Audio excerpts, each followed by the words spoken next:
మొత్తం తెలంగాణను దోసుకున్నారు. వేల కోట్ల రూపాయలు సంపాదించుకున్నారు. ఆస్తులు సంపాదించుకుంటే పర్వాలేదు, 7 అంతస్తుల మేడలు కట్టుకుంటే పర్వాలేదు, కానీ పెళ్ళా మొగుడు ఫోన్లలో మాట్లాడుకుంటే కూడా ఫోన్లు విన్నారా? ఇంత సిగ్గు తప్పినోడు ఎవడన్నా ఉంటాడా? వాళ్ళ బతుకు జడ పెళ్ళా మొగుడు మాట్లాడుకుంటే కూడా గా జోలి ఇంట ఆడా ఎవడన్నా?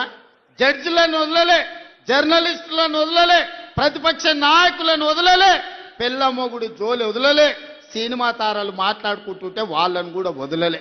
ఎవడు ఏది మాట్లాడుకున్నా వాని ఫోన్లలో ఏం మాట్లాడుకుంటుండో వీడికి ఎందుకయా? ఈడేమన్నా మనిషేనా? అసలు మానవ జన్మ ఎత్తడానికి అర్హత ఉందా? మంది ఫోన్లు తినేటోడు అసలు మనిషా? అన్నం తినేటోడు ఎవడన్నా పెళ్ళ మొగుడు మాట్లాడుకునేది వింటారా?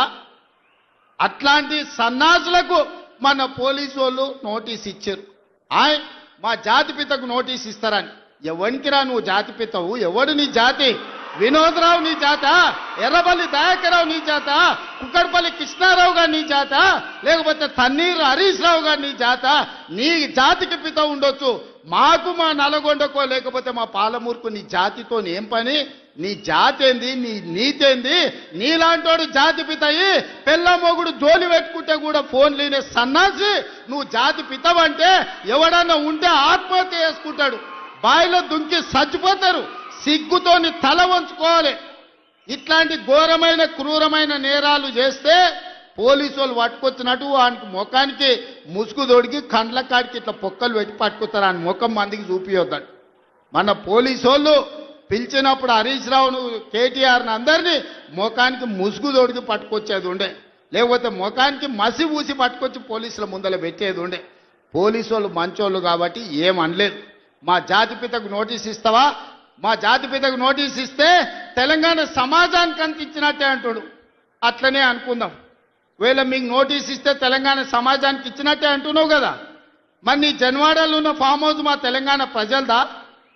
నీకు నోటీస్ ఇస్తే మరి తెలంగాణ అందరికి ఇచ్చినట్టయితే నీకున్న ఎర్రవల్లి ఫామ్ హౌస్ తెలంగాణ సమాజం అందరికి ఇస్తావా? జన్వాడలో నీకున్న ఫామ్ హౌస్ అందరికి ఇస్తావా?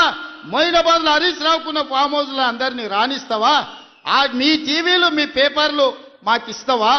వేల కోట్ల రూపాయలు తెలంగాణను కొల్లగొట్టిన దాంట్లో తెలంగాణ నిరుద్యోగులకు ఏమని ఇస్తావా? ఎమ్మెల్యేలు, ఎమ్మెల్సీలు, రాజ్యసభలు, లోక్సభలు, మంత్రులు, ముఖ్యమంత్రి అన్ని మీరే తీసుకున్నావు. తెలంగాణ సమాజానికి ఇచ్చినవా? ఒక్క శ్రీకాంతాచారి తెలంగాణ కోసం ప్రాణ త్యాగం చేస్తే శంకరమ్మ ఎక్కడుందో కూడా తెలియదు వాళ్ళ తల్లికి.